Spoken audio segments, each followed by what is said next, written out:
बिस्मिल्लाहिर्रहमानिर्रहीम। अस्सलाम वालेकुम। लाइव विद लुकमान शाह के साथ आपकी खिदमत में हाज़िर हैं।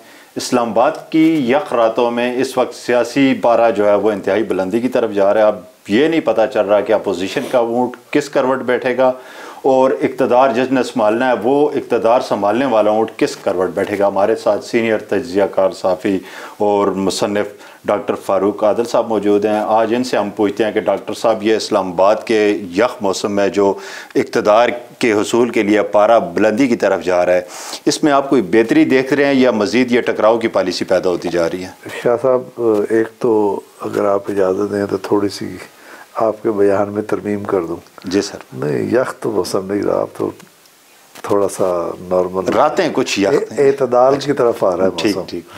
तो चलें, हम दुआ तो यही है कि जिस तरह मौसम एतदाल की तरफ आ रहा है, सियासी मौसम भी एतदाल की तरफ। यही कहना चाहता हूँ कि देखें, सूरत हाल ये है कि एक बड़ी यूनिक सूरत हाल है पाकिस्तान की। यूनिक इस तरह से हुई है कि कभी इस तरह से शायद कहीं और भी सोशल मीडिया की गिरफ्त में मुआशरा नहीं आया। नहीं है, बिल्कुल। मैंने पढ़ी हैं रिपोर्ट्स। अन्ना हज़ारे एक था, गांधी के साथियों में से था, जूनियर था उनसे, तो उसने करप्शन के ख़िलाफ़ एक कैंपेन चलाई थी और एक धरना दिया था दिल्ली में।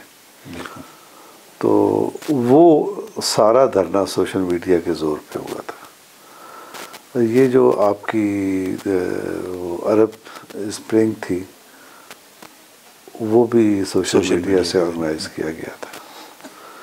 लेकिन यहाँ सूरत हाल बिल्कुल मुख्तलिफ है। यहाँ सोशल मीडिया ने पूरी रियासत को ऐसा लगता है कि यरगमाल बना लिया, और ये बहुत यूनिक सूरत हाल है। और पहली बार शायद जब ये स्टडीज़ सामने आएंगी तो पता चलेगा कि सोशल मीडिया सिर्फ एक कम्युनिकेशन की ताकत नहीं है, ये रियासत को होस्टेज बनाने वाली ताकत भी है। तो इस वक्त जो हमें सूरत हाल नज़र आ रही है वो रियासत को होस्टेज बनाने वाली है। अब यानी ये हैरत अंगेज़ इंकशाफ है कि आपके यहाँ फॉर्म 45 आए और फॉर्म 45 की बुनियाद पर इलेक्शन चैलेंज किए गए। लेकिन अब ज़रा सा जब ठहराव आया, चीज़ें सामने आई, तो पता चला कि जितने फॉर्म 45 दिखाए गए थे सोशल मीडिया पर वो सारे फेक थे, है ना। और इसी तरह से आप अपनी कामयाबी का दावा कैसे कर रहे हैं? टेलीविज़न के स्क्रीन शॉट पे कर रहे हैं। तो ये बहुत गैर मामूली सूरत हाल है। चलें, आप सोशल मीडिया पे आ जाते हैं। पाकिस्तान मुखालफ सरगर्मियाँ बहुत आप बढ़ती नहीं देख रहे सोशल मीडिया पे, रियासत मुखालफ। इस तरह हमने पहले, जिस तरह आप कह रहे हैं कि पहले कभी हुआ नहीं था, पूरा इलेक्शन सोशल मीडिया के ज़ोर पे लड़ा गया है, नताइज भी सोशल मीडिया से ही तरतीब दिए जा रहे हैं। तो ये रियासत के लिए कितना ख़तरनाक अमल है पाकिस्तान की? देखें, कोई रियासत जो है ना इस तरह से यरगमाल नहीं बनती और बनना पसंद नहीं करती। तो ये ज़ाहिर है कि ये तो कौमी सलामती के लिए ख़तरनाक है ये सूरत हाल। और दो बातें मैं आपको और कहूँ, ये एक थ्योरी है, उसको मीडिया मैलिस थ्योरी कहते हैं। इसका उर्दू तर्जमा कर लें नज़रिया इब्लाग़ी इज़्तिराब। ठीक। इब्लाग़ी इज़्तिराब क्या होता है कि आप एक एक तरफ़ा नैरेटिव मुसल्लत कर दें और उसका काउंटर नैरेटिव कोई सुनने वाला ना हो। एक जबर, ये जबर हमने कराची में देखा, अल्ताफ़ हुसैन की MQM का। बिल्कुल। और अब हम देख रहे हैं मौजूदा हालात में इस जबर को। इस जबर का एक पहलू तो ये होता है कि नैरेटिव का जबर के कोई दूसरी आवाज़ मुतबादिल कोई सुनने पर आवाज़ा ना हो। दूसरी बात ये कि हर बात बिलो द बेल्ट हो, जो वायलेंस है उसको हाईलाइट किया जाए, गाली गलौज को हाईलाइट किया जाए, ठीक है। और ओरिजिनल इशू जो नेशनल ओरिजिनल इशू है उसको नज़रअंदाज करके आप एक जाली नैरेटिव खड़ा कर दें। तो इसका नतीजा ये होता है कि पब्लिक रियासती मामलात में हिस्सा लेने से गुरेज करने लगती है। और इस्तेमाल भी नौजवान ज़्यादा हो रहा है इसका।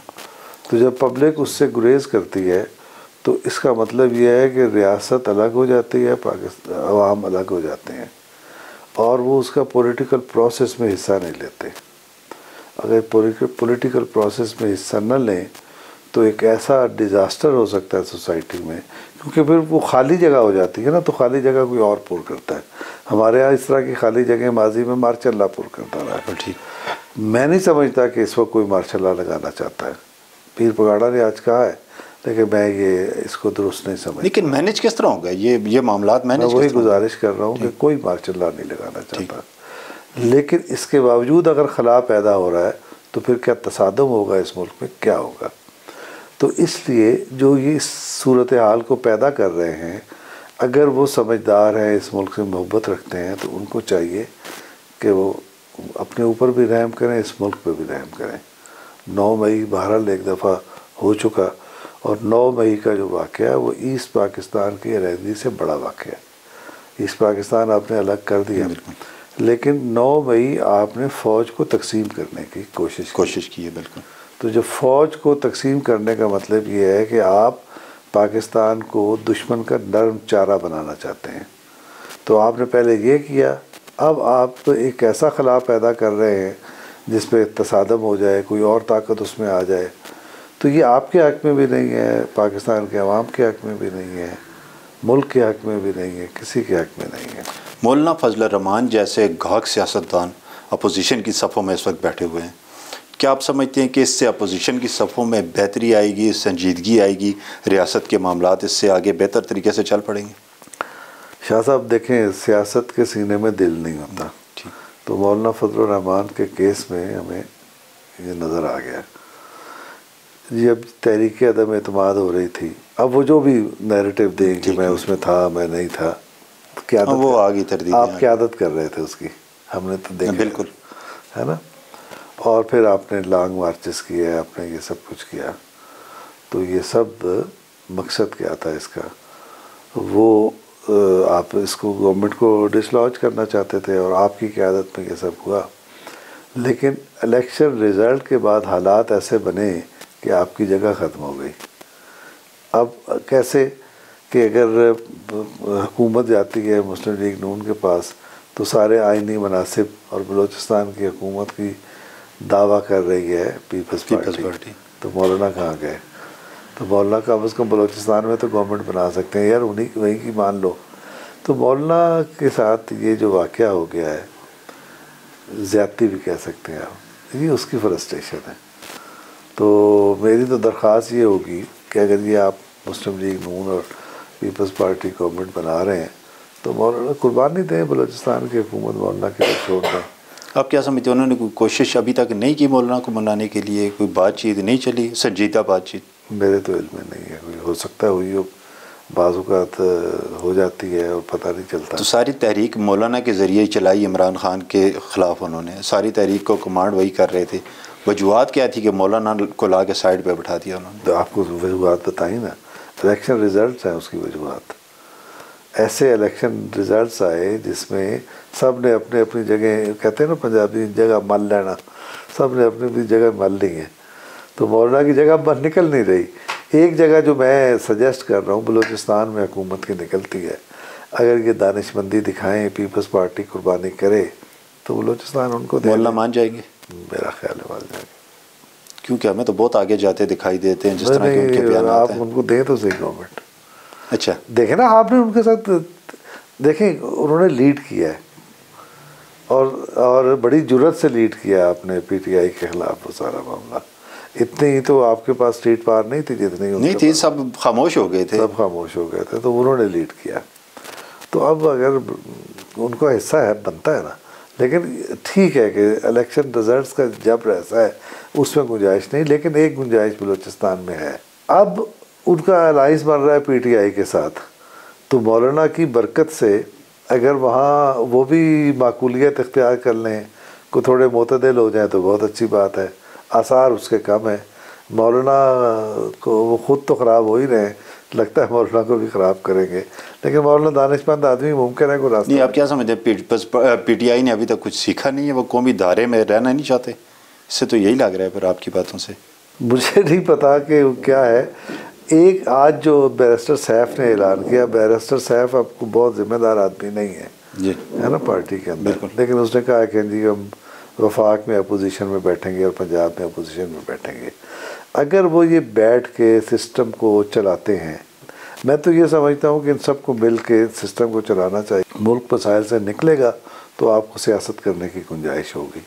इस हालत में, आलम में जो भी सियासत करेगा, लोग उनका अच्छे तरीके से, किसी अकेली जमात के बस में भी नहीं है ये माशी हालात जो जा रहे हैं, इन्हें संभाला जाए। ये सारी तो माशी इस्तेहकाम के लिए मेरा ख्याल है इनको एक एग्रीमेंट करना पड़ेगा। पूरी कौम को एक यूनिट बन के, इसमें सारे इदारों को, पूरी कौम को एक यूनिट बन के काम करना होगा। वरना वैसे मैं ये महसूस करता हूँ कि इस वक्त जो लोग भी गवर्नमेंट में आएंगे, जो सियासी क़ुव्वतें हैं पाकिस्तान की, डेमोक्रेटिक पॉलिटिकल पार्ट्स, इनका और रियासत के दरमियान एक ज़रूर मुआहदा हो गया है जो अनअनाउंस्ड है कि हमने, रियासत डूब रही है, हमने इसको उठाना है। रियासत को यरगमाल बना के इस तरह के रिज़ल्ट ना लाए गए होते तो ये मुआहदा हमें नज़र आ रहा होता। इस वक्त मुआहदा पीछे चला गया, जिसकी वजह से अब हमें क्राइसिस नज़र आ रहा है। लेकिन मैं ये समझता हूँ बहुत आसानी से गवर्नमेंट बन जाएगी, कोई इशू नहीं होगा। यानी आप पार्लियामेंट को चलते हुए देख रहे हैं अगले 5 साल के लिए?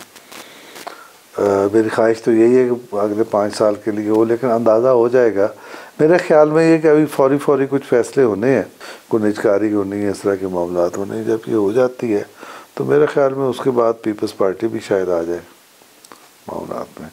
देखिए, रियासत को चलाना है, रियासत को चलना है और रियासत चलेगी।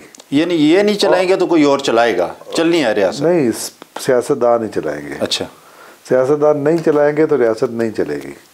यानी दूसरा ऑप्शन नहीं है? कोई ऑप्शन नहीं है। सियासतदानों को चलाना है और इनको दानिशमंदी से चलाना है। इस वक्त देखें, मुस्लिम लीग नून को हुकूमत नहीं बनानी चाहिए थी, मेरा ज़ाती राय ये है, लेकिन मुस्लिम लीग नून हुकूमत बनाना और चलाना मुस्लिम लीग नून की मजबूरी है।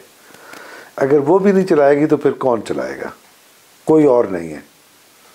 तो लिहाजा मुस्लिम लीग नून और पीपल्स पार्टी आपको एक कश्ती में दिखाई दे रहे हैं, सिर्फ इसलिए कि मुल्क चलाना है। अब बेहतरी इस बात में है कि कोई ब्लैकमेलिंग ना हो, कोई मामलात ना हो और स्मूथली मामलात को। माजरत जी, मैं बहुत नींद आ रही है, कोई नहीं बनता, तो आप इसको एडिट कर लीजिएगा।